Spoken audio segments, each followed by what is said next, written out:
तो last topic में कहाँ तक हुआ था? लास्ट टॉपिक में मैंने मुद्रास्फीति के बारे में आपको बताया था और ये बताया था कि मुद्रास्फीति को किस प्रकार से आरबीआई नियंत्रित करता है। आज हमें जो पढ़ना है मुद्रास्फीति को राजकोषीय नीति द्वारा कैसे नियंत्रित किया जाता है। ठीक है, फिजिकल पॉलिसी के द्वारा किस तरीके से मुद्रास्फीति नियंत्रित की जाती है। इसके बाद हम मौद्रिक नीति और राजकोषीय नीति में अंतर क्या है वो देखेंगे और इसके बाद हम मुद्रा प्रबंधन में आरबीआई क्यों विफल हो गया ये जानेंगे और अंतिम रूप में हम जानेंगे कि मौद्रिक नीति समिति जो आरबीआई में बनी है वो क्या है और उसकी क्या भूमिका है। तो उन सभी पक्षों को जानने का प्रयास करेंगे। तो आज मैं आपको अभी पढ़ाऊंगा राजकोषीय नीति। वैसे ये टॉपिक बजट का है लेकिन यहाँ पर मैं थोड़ा सा इसे जोड़ रहा हूँ। राजकोषीय नीति किस प्रकार से मुद्रास्फीति को यानी महंगाई को कम करने का कार्य करती है। देखो एक चीज़ समझना है मोटा मोटी, ज़्यादा इसमें कुछ दिमाग नहीं लगाना। और सबसे पहले चीज़ है कि टर्मिनोलॉजी है राजकोषीय नीति जो है ये बहुत आसान भाषा में आपको बता रहा हूँ। 3 शब्द याद रखिए, 3 शब्दों से राजकोषीय नीति आप पूरी समझ जाएंगे। पहली बात है कि सरकार द्वारा जारी की जाती है। सरकार का काम है राजकोषीय नीति को मैनेज करना, पहली बात। अब इसमें होता क्या है, राजकोषीय नीति बहुत आसान है। एक तो आय रहता है, गवर्नमेंट की आय है कुछ, है ना, गवर्नमेंट के व्यय हैं कुछ। और आप खुद सोचिए जब आय कम होगी गवर्नमेंट की, व्यय ज़्यादा होंगे तो क्या होगा, घाटा होगा। या फिर ये कहें कि सरकार उस घाटा बढ़ने के लिए ऋणग्रस्तता में फंस जाएगी। सरकार भी कहीं से ब्याज लेगी, सरकार भी कहीं से पैसा लेगी। तो साथ साथ ऋण प्रबंधन, जो ऋण हो जाता है सरकार के ऊपर, जो कर्ज हो जाता है, ऋण प्रबंधन, इन तीनों टर्म्स को समझ लीजिए। आय, व्यय और ऋण प्रबंधन, इन तीनों को राजकोषीय नीति यानी एक पॉलिसी है, इस पॉलिसी के द्वारा मैनेज किया जाता है। आय, व्यय और ऋण प्रबंधन, इन तीनों को राजकोषीय नीति के द्वारा मैनेज किया जाता है। बहुत आसानी से समझो, ठीक है। अब मैं यहाँ पे बताऊंगा कि राजकोषीय नीति कैसे मुद्रास्फीति को कम करती है, महंगाई को कम करती है। किस प्रकार से राजकोषीय नीति मुद्रास्फीति को कम करती है ये जानने का प्रयास अभी करेंगे। ठीक है, तो चलिए हेडिंग डाल लीजिए, लिख लीजिए मुद्रास्फीति पर नियंत्रण। मुद्रास्फीति पर नियंत्रण राजकोषीय नीति द्वारा। पहले समझते हैं राजकोषीय नीति क्या है। लिखिए, हेडिंग डालिए राजकोषीय नीति। फिजिकल पॉलिसी बोलते हैं इसको, फिजिकल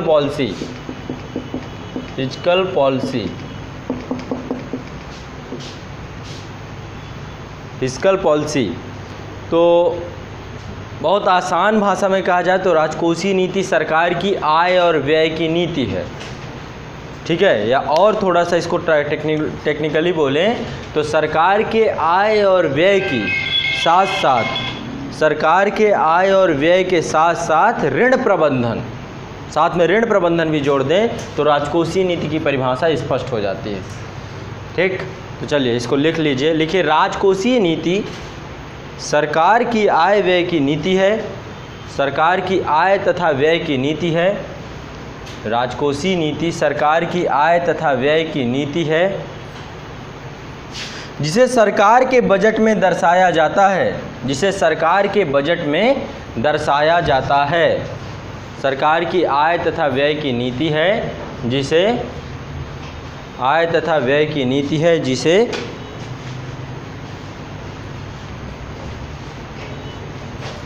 सरकार के बजट में दर्शाया जाता है।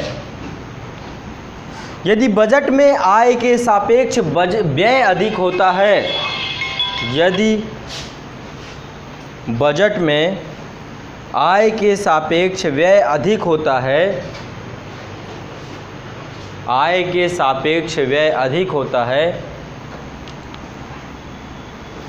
तो सरकार विभिन्न उपायों को अपनाकर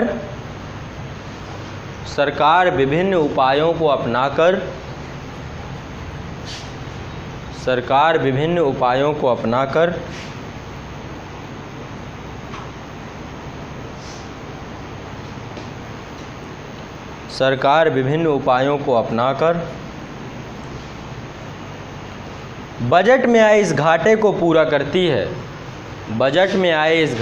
पूरा करती है। बजट में आए इस घाटे को पूरा करती है। अर्थात राजकोषीय नीति सरकार की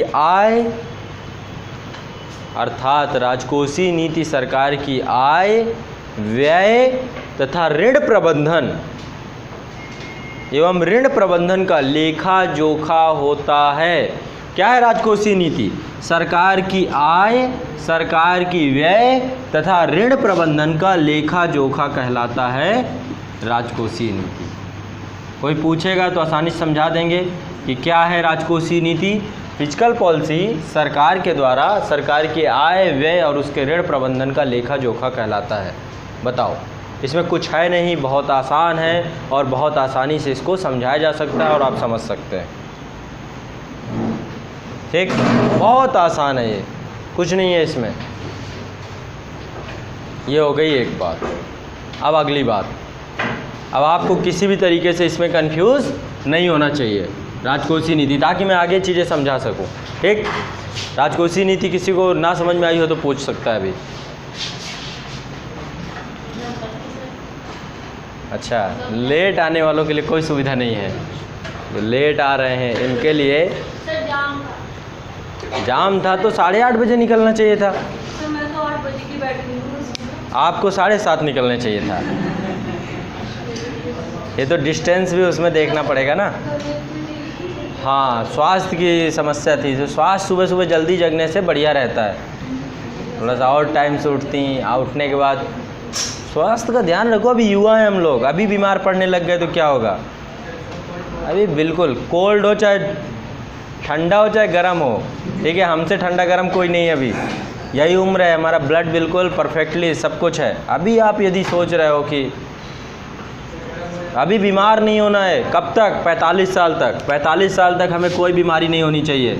बीमारी भी आए तो डर जाए कि किस आदमी के पास आ गई, समझ रहे हो, उसको भी डरा दो कि गलत आदमी के पास आ गई हो। एक मुझे बड़ा अच्छा लगता है, एक पर्सन है महात्मा गांधी, जिनसे मैं बहुत प्रभावित हूँ कुछ मायनों में। बहुत लोग महात्मा गांधी के बारे में बहुत गलत सलत बोलते हैं, लेकिन मैं राष्ट्रपिता हैं और मैं उनसे बहुत प्रभावित हूँ। दरअसल जब वो यरबदा जेल में थे, तो यरबदा जेल में सविनय अवज्ञा आंदोलन की बात है, ठीक है, और यरबदा जेल में जब वो रह रहे थे तो एक पर्सन था उनके साथ, आदम नाम का एक व्यक्ति था। वो भी जेल में बैठा था और जेल में जाता वही अपराधी जो होता है, तो आदम नाम का एक व्यक्ति रहता था और गांधी जी की खूब सेवा करता था, खूब सेवा करता था। तो गांधी जी क्या था कि उनका फिक्स था, गांधी जी का क्या फिक्स था कि वो बस एक लिमिटेड भोजन करते, शाम को खाना नहीं खाते थे, दिन में भी उनका फिक्स हुआ करता था कि इतना ही खाना है। जो 4 रोटियां खाना है तो 4 रोटी खाएंगे, सब्जी खाएंगे, ये सब खाएंगे, उनका फिक्स था। ज़्यादा नहीं कि जो मिल जाए तो, है ना, जितनी बार मिल जाए तो, ऐसा नहीं था।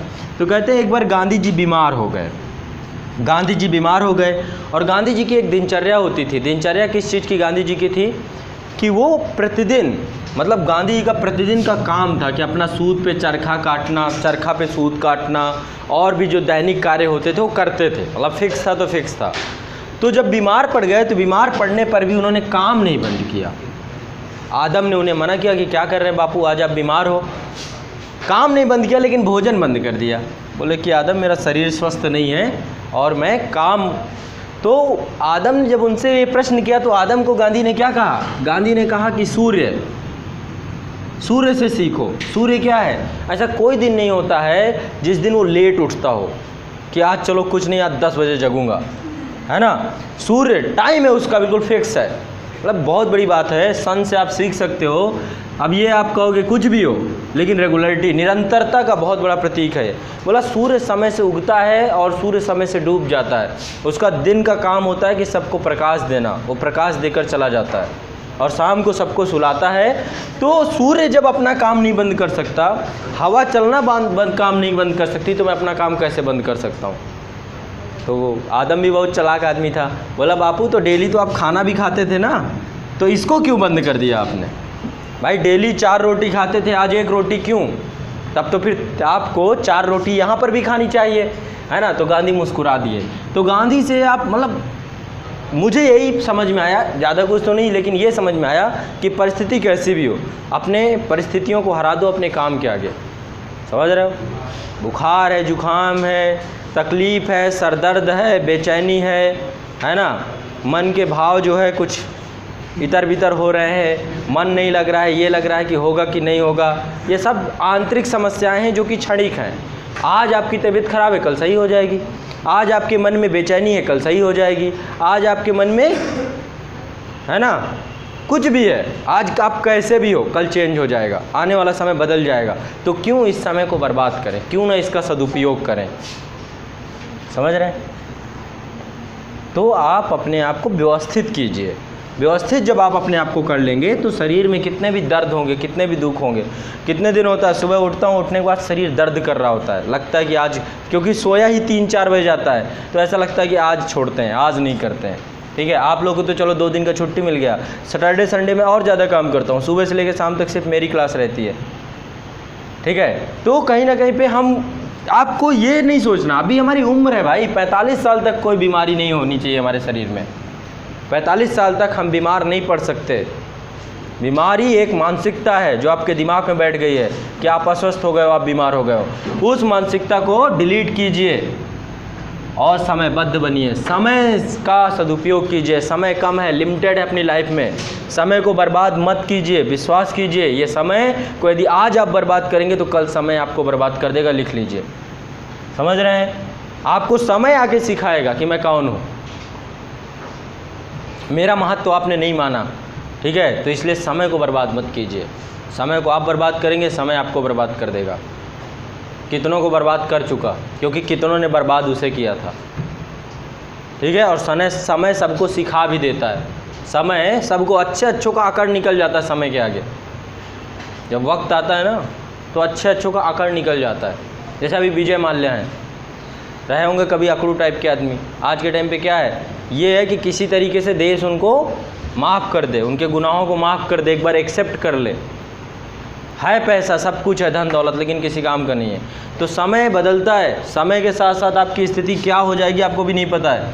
इसलिए ध्यान रखिए, समय का सदुपयोग कीजिए सकारात्मक, और अपने आप को निरंतर रखिए, गतिशील रखिए। अपने अंदर अपने जो उद्देश्य है, उद्देश्य के प्रति विश्वास रखिए कि मेरा जो उद्देश्य है वो सही है।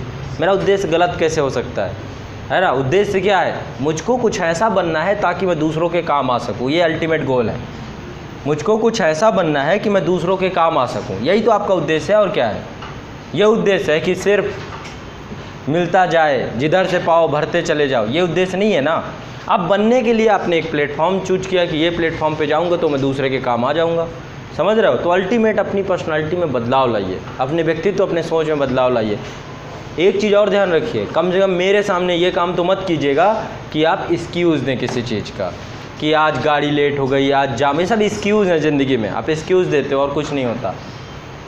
ठीक है, कि मेरी तबीयत ख़राब है, कि मेरा सर दर्द हो रहा है, कि आज मेरा उठने का मन नहीं कर रहा। ऐसा 365 दिन में 300 दिन होगा। ऐसा 365 दिन। शरीर क्या है? सबसे आलसी प्रकृति का व्यक्ति है। ये सब जो मिट्टी का ढांचा है सबसे आलसी है, इसमें कुछ नहीं है। बस आपका मन, अपने मन को ऐसा डायरेक्ट कीजिए कि वो आपको चाहे जिस कंडीशन में हो आपको लेकर चलता रहेगा। पैसा है तो सही, पेट में भोजन है तो सही, नहीं है पेट में भोजन तो सही, बस मुझे एक ही धुन रमी हुई है, काम, अपना काम। अपना काम है पढ़ाई तो पढ़ाई, बस। खाना है तो सही, पीना है तो सही, नहीं है तो सही, शरीर खराब हो रहा है तो सही, सब एक तरफ चलने दीजिए। वो सब सुधर जाएगा। शरीर बनने में कितना टाइम लगता है? कल के दिन से सब व्यवस्थित हो जाएगा, सब बन जाएगा। बनने में कितना टाइम है? लेकिन उसके चक्कर में पता चला सब डिले करके रख दिया। जब आप पढ़ोगे, मेहनत करोगे तो स्वास्थ्य अपने आप ही सही रहेगा। स्वास्थ्य खराब आपका क्यों हो रहा है? डेली टेंशन हो रही है, डेली बेचैनी हो रही है। क्यों? पढ़ने के अलावा बाकी सब काम हो रहा है। पढ़ने के अलावा सोचने में बहुत टाइम जा रहा है। सोच रहे हो, अरे होगा कि नहीं होगा, अरे ये कैसे होगा, ये कैसे नहीं होगा। इन्हीं चीज़ों पे टाइम वेस्ट कर लो। फिर जब समय आ जाएगा तब पढ़ने बैठना। ठीक? तो सोचना नहीं है, सोचना बंद कर दो दिमाग से। सोचना बंद कर दो। फर्जी की चीज़ों पे बैन लगा दो कि ये बैन है, मेरे दिमाग की ये सब चीज़ें बैन है। ये चीज़ नहीं होनी चाहिए। आस पड़ोस की बातों को नहीं जानना, बैन है अभी। ठीक है? घर में माता पिता से डायलॉग उस तरह के नहीं करना कि चाची का क्या हो गया, चाचा का क्या हो गया, घर में और रिश्तेदार कैसे हैं, बैन है वो। शादी विवाह में जाना बैन है अभी। ठीक है? आत्म संयमित कीजिए अपने आप को, तब देखिएगा कि क्या रिजल्टेंट आता है।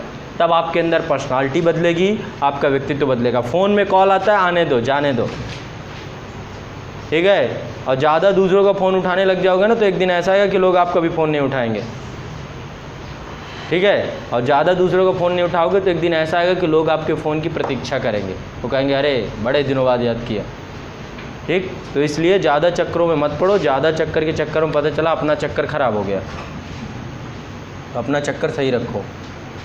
अपने पास टाइम नहीं है, सबसे बड़ी चीज़ है अपने पास समय नहीं है, कब क्या हो जाए पता नहीं। डेली जगो और सोचो कि आज ही निपटना है, आज ही शाम को आएगा यमराज ले जाएगा, फिर क्या होगा।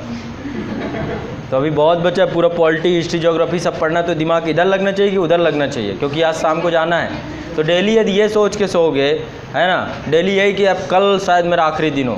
वीरेंद्र सहवाग क्या सोचते थे? वीरेंद्र सहवाग जब खेलने उतरते थे, एक बार उनका इंटरव्यू सुन रहा था, वो क्यों मारते थे इतना?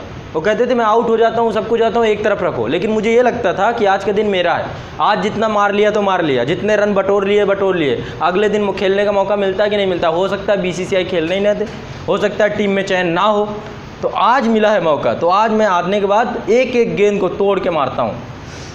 अब चाहे आउट ही हो जाऊँ ये नहीं पता मुझे, आउट हो गया तो हो गया, गलती हो जाती कभी, लेकिन जितना एक गेंद भी यदि मुझे मिली तो अपने हिसाब से मैं इतना कोशिश करता हूँ कि 4 या 6 जाए। कभी उनका इंटरव्यू सुनिए, कितनी इंस्पायरिंग बात कहे गए कि शायद आज अंतिम दिन हो मेरा BCCI द्वारा, अगले दिन मुझे ना खिलाया जाए। समझ रहे हो? तो कहीं ना कहीं पे यदि ये सब सोच डेवलप करोगे ना तो आप काम ज़्यादा कर ले जाओगे, अन्यथा की स्थिति में ज़िंदगी भर एक्सक्यूज़ देते रहोगे, ठीक है। पहले तो खुद बहाने बनाओगे, इसके बाद दूसरों को भी पकड़ोगे कि चाची, कुछ दिन बाद क्या होगा, सिलेक्शन नहीं होगा तो बोलोगे पिताजी ने पैसे नहीं दिए, किताबों के पैसे नहीं थे, इसके पैसे नहीं थे, उसको फिर बहाना, एक और बहाना, फिर इसके बाद कोचिंग, फिर मुझे पकड़ोगे, एक और बहाना। समझ रहे हो? इसलिए बहानेबाजी से बचो, आप बहानेबाज हो, 1 नंबर के बहानेबाज हो, ठीक है। तो कम से कम मेरे साथ बहानेबाजी मत करो, काम चाहिए, काम ख़त्म। कैसे करना है मुझे नहीं पता, टाइम से आना है मुझे नहीं पता आप कैसे आ रहे हो, आप पैदल आ रहे हो, आप हवाई जहाज़ से आ रहे हो, आप जैसे आ रहे हो, मुझे 9 बजे चाहिए, काम ख़त्म। आप 8 बजे उठो, 10 बजे उठो, आप बीमार हो चाहे जो कुछ बोल, 10 बजे यहाँ पे मिलो। अरे डेली का कोर्स छूटेगा तो पता चलेगा फिर। अब राजकोषीय नीति तो गई, अब कौन बताएगा?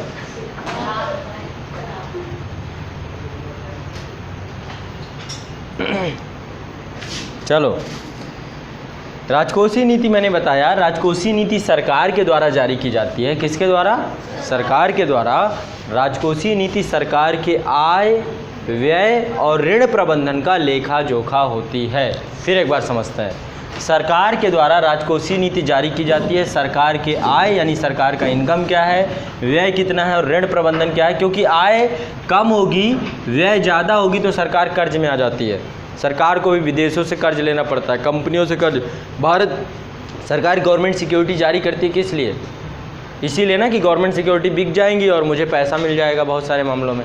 अभी पढ़ाऊंगा सरकार के आय के स्रोत क्या है। एक तो टैक्स है, ठीक है, टैक्स के अलावा और भी बहुत सारी चीज़ें होती हैं जहाँ से उसे पैसा मिलता है, ठीक है। तो कहीं ना कहीं पे ऋण प्रबंधन, इन तीनों को जोड़ दिया जाए तो क्या है, सरकार का ये राजकोषीय नीति के माध्यम से गवर्नमेंट करती है। इसकी परिभाषा मैंने लिखवा दी।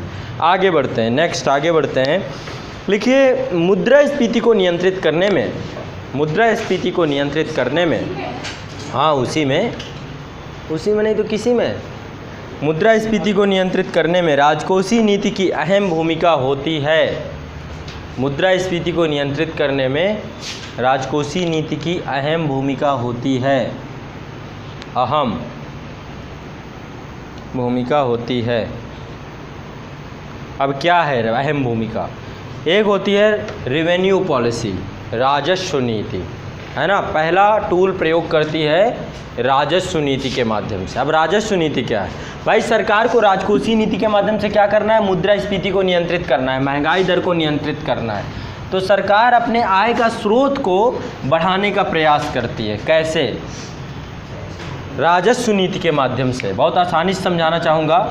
राजस्व नीति क्या है? एक टूल का प्रयोग, जैसे कि RBI प्रयोग कर रहा था ना बहुत सारे टूल्स का, RBI टूल्स प्रयोग कर रहा था, CRR, SLR, ठीक है, बहुत सारे टूल्स थे, मल्टीपल टूल्स, वो सारे RBI के द्वारा प्रयोग किए जा रहे थे। उसी प्रकार से सरकार राजकोषीय नीति, जैसे वहाँ पे मौद्रिक नीति थी, यहाँ पे राजकोषीय नीति है, तो राजकोषीय नीति के अंतर्गत पहली पॉलिसी है रिवेन्यू पॉलिसी। ठीक, अब रिवेन्यू पॉलिसी में कैसे देखते हैं, रेवेन्यू पॉलिसी कैसे है। सरकार को आय प्राप्त होती है टैक्स के माध्यम से, राजस्व जहाँ पर आ जाए यहाँ पर कर लिख ली, कर से मतलब होता है, एक तरीके से कर नीति है ये सरकार की। राजस्व का मतलब सरकार के राजस्व का अधिकतम स्रोत कर ही है, तो कर की बात है। कर मतलब आय प्राप्ति सरकार को होती है टैक्स के माध्यम से, सबसे ज़्यादा टैक्स मिलता है गवर्नमेंट को। ठीक है, सरकार क्या करती है, टैक्स की दरें बढ़ा देती है, टैक्स की दरें बढ़ा देती है। उससे क्या होता है, जो अब देखो हमारे यहाँ का टैक्स ढांचा मैं पढ़ाऊँगा, हमारे यहाँ का टैक्स ढांचा जो है प्रोग्रेसिव नेचर का है। प्रोग्रेसिव नेचर किसे बोलते हैं, प्रगतिशील है। कैसे, जो अमीर लोग होते हैं उनसे ज़्यादा टैक्स लिया जाता है, अमीरों से ज़्यादा टैक्स लिया जाता है, गरीबों को टैक्स या तो नहीं लिया जाता इनकम टैक्स वगैरह में, या तो कम लिया जाता। जितना आदमी गरीब होगा, जिसका सोर्स ऑफ इनकम, जिसका 2.5 लाख है, उसे 5%। ठीक है, फिर इसके बाद जैसे जैसे बढ़ता जाएगा, 5 लाख से 10 लाख 20%, 10 लाख के ऊपर 30%, स्लैब ऐसे बढ़ाती चली जाती गवर्नमेंट। तो प्रोग्रेसिव नेचर क्या है, अमीर लोगों से ज़्यादा टैक्स लेना और गरीबों पे खर्च करना, यही होता है टैक्स का ढांचा हमारे यहाँ का। तो सरकार क्या करती है, टैक्स के ढांचे में बढ़ोतरी कर देती है, राजस्व नीति के तहत टैक्स की दरें बढ़ा देगी। तो टैक्स की दरें बढ़ा देगी तो अमीर लोग अमीर लोगों के को ज़्यादा टैक्स देना पड़ेगा, ज़्यादा टैक्स देंगे तो उनकी क्रय शक्ति कम हो जाएगी, व्यय करने की क्षमता कम हो जाएगी, व्यय करने की क्षमता कम हो जाएगी तो मार्केट से मांग कम हो जाएगी, मांग कम हो जाएगी तो बात वही हो गई, मांग ही तो कम करना था, मांग कम कर दिया, महंगाई कम हो गई। ठीक, तो इसी पे अभी पहले लिख लीजिए, आपको समझ में आ जाएगा। लिखिए, सरकार की आय का मुख्य स्रोत कर होते हैं। राजस्व नीति में लिखिए, सरकार की आय का मुख्य स्रोत कर होते हैं। अत्यधिक मांग की अवस्था में सरकार सभी प्रकार के करों की दरें बढ़ा देती है। अत्यधिक मांग की अवस्था में, अत्यधिक मांग की अवस्था में सरकार सभी प्रकार के करों की दरें बढ़ा देती है। जब महंगाई बढ़ जाती है, डिमांड बढ़ जाती है, सरकार क्या करती है, टैक्स का नेचर चेंज कर देती है। सरकार अत्यधिक मांग की अवस्था में सरकार सभी प्रकार के करों की दरें बढ़ा देती है। मान लो जीएसटी है, अब देखो मान लो कोई अप्रत्यक्ष कर, 2 तरीके के कर होते हैं, डायरेक्ट टैक्सेस और इनडायरेक्ट टैक्सेस। अप्रत्यक्ष कर है, मान लो ये मोबाइल है, मोबाइल की मांग बहुत ज़्यादा है और मोबाइल बहुत महंगे हो जाएं, मांग ज़्यादा होगी तो महंगे हो ही जाएंगे। सरकार को कुछ नहीं करना है, इस पे जो टैक्स लग रहा है उस टैक्स को बढ़ा देना है। तो मार्केट में गए, आप 15,000 का मोबाइल मिल रहा है, मार्केट में जब टैक्स बढ़ा दिया गया तो यही मोबाइल हो गया 18,000 का, 20,000 का। तो आप क्या करोगे, अब अपना आइडिया चेंज कर लोगे, अब अपना आइडिया चेंज कर लोगे कि यार अभी इसमें बहुत ज़्यादा बहुत महंगा है। ठीक है, तो सरकार यहाँ पर भी क्या करती है, अप्रत्यक्ष रूप से सभी प्रकार के करों की दरें बढ़ा दिया, जिससे चीज़ें महंगी हो जाएंगी अपने आप और लोगों की मांग कम हो जाएगी। ठीक है, सभी प्रकार के करों की दरें बढ़ा देती हैं। मुख्यतः अमीर वर्ग पर करों की दरें ज़्यादा बढ़ा दी जाती हैं। मुख्यतः अमीर वर्ग पर करों की दर ज़्यादा बढ़ा दी जाती है। खरीद कौन करता है, अमीर वर्ग, और विलासिता की चीज़ें कौन करता है ज़्यादा, अमीर वर्ग। इसीलिए जीएसटी क्या है, जीएसटी जो 28% का स्लैब है उसमें जो चीज़ें रखी गई हैं वो विलासिता की चीज़ें रखी गई हैं। ठीक है, अब गरीब आदमी होगा वो थोड़ो ना कार खरीदेगा, वो थोड़ो ना बाइक खरीदेगा, वो थोड़ो ना आपका, ठीक है, कोई भी हो, टूल्स हैं, जितने भी टूल्स हैं, पता चला 8 मोबाइल, वो थोड़ो ना रखेगा गरीब आदमी। ये सब अमीर आदमियों के लक्षण हैं जो 6 कारें रखते हैं। तो कहीं ना कहीं पे सरकार क्या करती है, अमीर लोगों पे टैक्स ज़्यादा बढ़ा देती है। तो जो अमीर लोग होते हैं वो सीधा क्या होते हैं, शांत होकर बैठ जाते हैं, दिमाग भी ज़्यादा लगाते हैं, कहते हैं टैक्स ज़्यादा बढ़ गया है, अभी नहीं खरीदते हैं। ठीक है, सही है। तो यहाँ पर इसको आगे लिख लीजिए, अमीर वर्ग पर करों की दर बढ़ा दी जाती है। यह अमीर वर्ग के लोगों की क्रय शक्ति कम कर देती है। यह अमीर वर्ग के लोगों की क्रय शक्ति कम कर देती है, जिससे उपभोग तथा निवेश व्यय घट जाता है। जिससे उपभोग तथा निवेश व्यय घट जाता है। अमीर वर्ग के लोगों की क्रय शक्ति कम कर देती है, क्रय शक्ति कम कर देती है, जिससे उपभोग तथा निवेश व्यय घट जाते हैं। इससे समग्र मांग घट जाती है, इससे समग्र मांग घट जाती है, इससे समग्र मांग घट जाती है तथा सरकारी राजस्व बढ़ जाता है, तथा सरकारी राजस्व बढ़ जाता है। ये कैसी नीति हो गई आपकी? ये हो गई आपकी राजस्व नीति। राजस्व नीति में इस तरीके सरकार ने कर दिया, महंगाई कम हो गई। समझ में आया? रेवेन्यू पॉलिसी समझ में आया कि नहीं आया? अभी जी आप आए ही तभी जब मैंने पूरा प्रवचन दे दिया। निशा जी ऐसा नहीं चलेगा। ये लेट लपाट का जितना भी कल से नहीं, बिल्कुल नहीं। आप 8:30 निकलो, 7:30 निकलो, 6 बजे निकलो, जितने बजे निकलो, मुझसे मतलब नहीं है। 9 बजे यहाँ पे मैं आ जाता हूँ, 9-10 तक इंतज़ार करता रहता हूँ कि ज़्यादा नुकसान ना हो जाए, नहीं तो 9 बजे भी मैं क्लास शुरू कर सकता हूँ। समझ रहे हैं? आप लोग क्यों अपने पैर में कुल्हाड़ी मार रहे हैं? आप लोग इतना टाइम से आ जाना चाहिए कि मेरे ऊपर एक दबाव बन जाना चाहिए कि आके मैं लगातार बस पढ़ाऊँ, 2-3 घंटे पढ़ा के चला जाऊँ, अतिरिक्त चीज़ों में समय ना लगे, जल्दी जल्दी आपका सिलेबस ख़त्म हो जाए। समझ रहे हैं? लेट होंगे तो थोड़ा सा मुझे सोचना पड़ता है कि एक आदमी का अहित ना हो जाए, इस चक्कर में मैं थोड़ा सा, है ना, एक आदमी के अहित ना होने के कारण भी मैं आप लोगों के चक्कर में पता चला। हाँ बिल्कुल नहीं, मतलब इसका शपथ लीजिए, प्रण लीजिए, जो भी हो। अगली पॉलिसी है व्यय नीति। सरकार की व्यय नीति चेंज कर देती है अपनी। एक्सपेंस पॉलिसी जो होती है सरकार उसे चेंज करती है। व्यय नीति, अब व्यय नीति कैसे बदलती है बताइए? सरकार क्या है? सरकार समाज कल्याण के लिए बनी हुई है। लोक कल्याण की भावना से सरकार काम करती है, जन कल्याण की भावना से सरकार कार्य करती है। तो सरकार समाज पे बहुत सारे लोगों के ऊपर व्यय करती है, जैसे सब्सिडी दे देना, जैसे सब्सिडी दे देना, है ना। सब्सिडी के अलावा भी स्वास्थ्य पे खर्च करती है, चीज़ें सस्ती कर देती है ना। तो सरकार जब व्यय कर देती तो उससे क्या होता है? मार्केट में अतिरिक्त पैसा आ जाता है। मार्केट में सरकार के इस कारण से, मान लो आपको कुछ नहीं, आपको स्टूडेंट हो, सभी को क्या सरकार क्या स्कॉलरशिप देना शुरू कर दे कि हर महीने 3,000-4,000 रुपये स्कॉलरशिप मिलेगी आपको। 3,000-4,000 इधर से मिल रहा है, 5,000 घर से मंगवा रहे हो गई, इनकम बढ़ गई। अब आप क्या करोगे? दिमाग आपका यहाँ बैठेगा नहीं, तो पता चला महीने में 7 दिन तो अपोलेंट मॉल में दिख रहे हो, है ना। तो कहीं ना कहीं पे सरकार समाज कल्याण पे जो व्यय करती है उसको कम कर देती है अपनी व्यय पॉलिसी। जब महंगाई बढ़ती है तो सरकार ये प्रयास करने लग जाती है कि जो समाज कल्याण पे जो व्यय है उसे कम किया जाए। इससे क्या होगा? इससे क्या होगा? मार्केट में लोगों के पास सबसे पहली चीज़ पैसा कम होगा। सरकार पैसा जनरेट कर, सब्सिडी दे देना मार्केट में। क्या है? सरकार, आरबीआई ने मना किया कि मैं मौद्रिक नीति बनाता तो हूँ लेकिन वो सफल नहीं हो पाती, क्योंकि सरकार का बहुत बड़ा रोल है। सरकार सब्सिडी के रूप में पैसा लुटाए पड़ी है। अब मैं क्या करूँ? मैंने इधर से पैसा जितना खींचा उधर से सरकार के द्वारा डाल दिया गया मार्केट में, तो सरकार के द्वारा मार्केट में आ गया, फिर मैं बैठा हूँ चुपचाप, बनाए मौद्रिक पॉलिसी, उसका हो कुछ नहीं रहा। इस पर भी रघुराम राजा जी ने कहा कि अपनी सब्सिडियाँ कम कीजिए, और उस पर काम भी हुआ, कमेटी बनाई गई। आपने देखा अभी गैस कितनी महंगी हो गई, अब आती भी नहीं है सब्सिडी खाते में। आप कभी खाते अपने चेक कीजिएगा, आपको लगता है सरकार बहुत अच्छा गेम खेली। शुरुआत में तो दी 500-500 रुपये सब्सिडी, इस समय खाते में सब्सिडी आती ही नहीं है।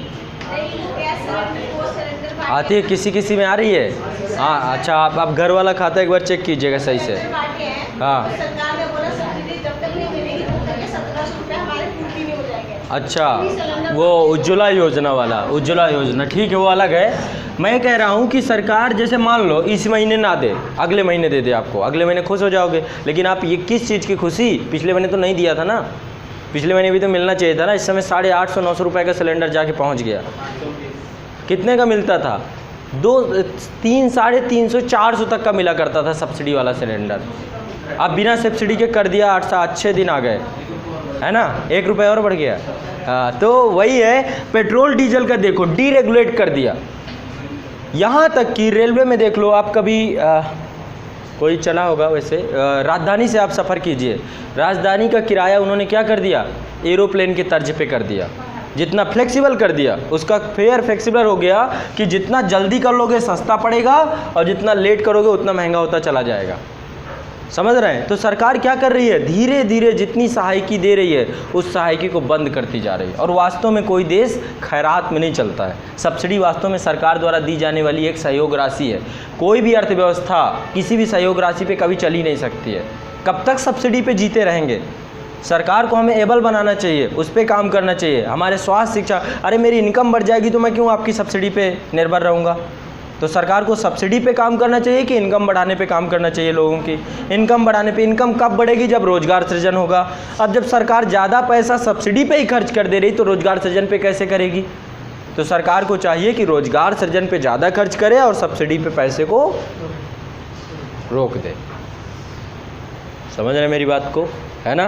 तो ये सब चीज़ें अभी आगे जब बहुत सारी मैं कमेटीज़ लिखाऊंगा कि किस किस चीज़ पे कमेटी बनी, उसकी क्या रिकमेंडेशन रही, ये सब चीज़ें आपको काम कब आएंगी? जब आप इंटरव्यू में बैठोगे, जब मेंस में आंसर राइटिंग करोगे, तब आप इन पे बोलोगे और लिखोगे, उन कमेटियों को, चीज़ों को बताओगे। ठीक है, चलो अभी पहले इसको पूरा कंप्लीट। व्यय नीति लिखिए। समाज की सुरक्षा तथा लोगों की जीवन की गुणवत्ता सुधारने के लिए, समाज की सुरक्षा तथा लोगों के जीवन की गुणवत्ता सुधारने के लिए राज्य द्वारा सार्वजनिक व्यय किए जाते हैं। राज्य द्वारा सार्वजनिक व्यय किए जाते हैं।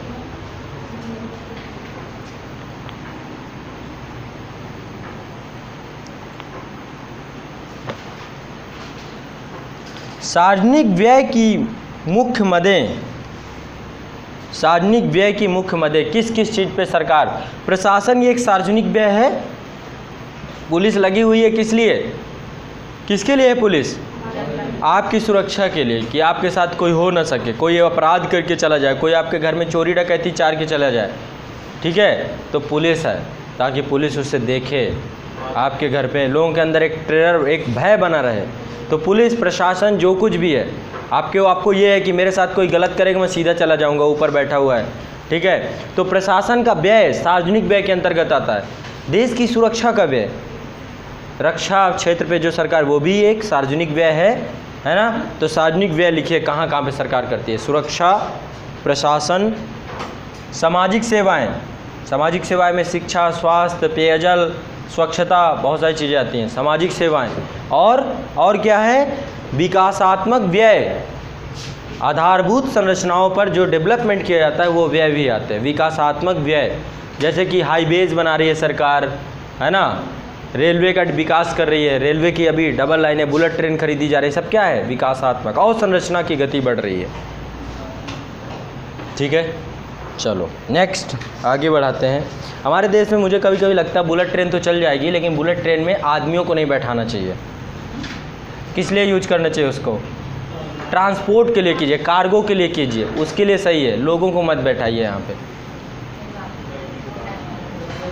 क्या करेंगे उसमें बैठ के? क्या करेंगे? जल्दी पहुँच जाएंगे तो और खोखट करेंगे, है ना? जल्दी पहुँच के लोग करेंगे क्या? सबसे बड़ी बात ये है, क्योंकि जल्दी पहुंचने पर हम क्या करते हैं? गप करते हैं। जैसे क्लास में आप खुद जल्दी आ जाते होगे, तो यहाँ पे ये है कि पढ़ते नहीं है उस टाइम पे, चलो आगे पढ़ लेते हैं। ये अभी क्लास 9 बजे चालू होगी, चलो 10 मिनट और लेट कर देते हैं, ज़्यादा बढ़िया है। यहाँ पे टाइम बहुत है लोगों के पास, समय बहुत है, कर रहे हैं आराम से, धीरे धीरे, कोई नहीं, अभी नहीं, 35 साल बाद लेंगे शादी, 35 साल बाद करेंगे, है ना? शादी वादी में तो जल्दी है, बाकी हर चीज़ में लेट है। यहाँ का, इंडिया का, अब तो शादी में भी लेट हो रहा है धीरे धीरे। लोग अब सोच रहे सेटलमेंट हो जाए, फिर शादी में लेट, फिर बच्चों में लेट। ठीक है, इसके बाद ज़िंदगी लेट, फिर क्या होता है? बुढ़ापा आ जाता है बच्चे आते आते, फिर बच्चे हड़काना शुरू करते हैं।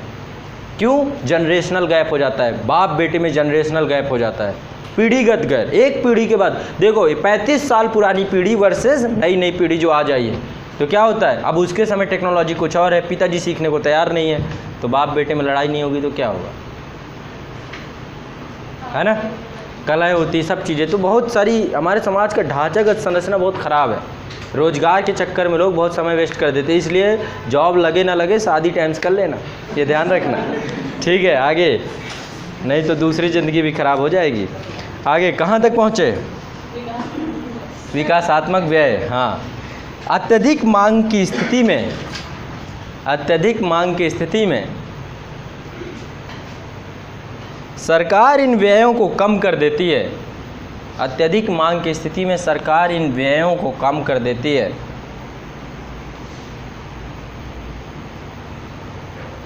ताकि अर्थव्यवस्था में अतिरिक्त तरलता ना जाए, ताकि अर्थव्यवस्था में अतिरिक्त तरलता ना जाए।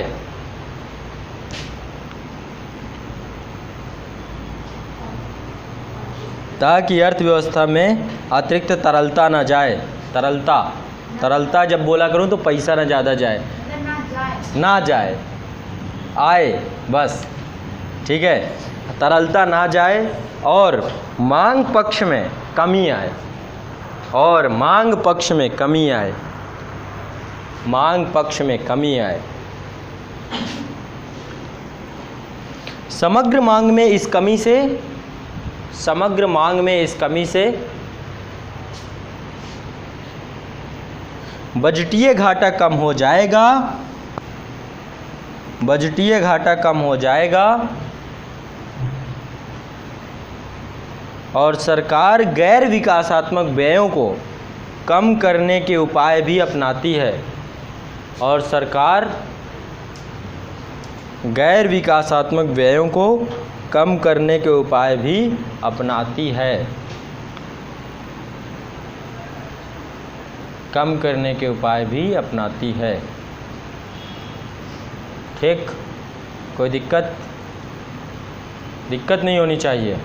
तो ये हो गए दो नीति। राजकोषीय नीति के तहत सरकार दो नीतियों का यूज करती है, राजस्व नीति और व्यय नीति। ठीक है, टैक्स बढ़ा देना, व्यय में ज़्यादा खर्चा ना करना, काम खत्म। इन्हीं दोनों से काम हो जाता है। ये हो गई आपकी राजकोषीय नीति। इसमें यदि कोई दिक्कत हो तो पूछिए, नहीं तो फिर मैं आगे बढ़ता हूँ।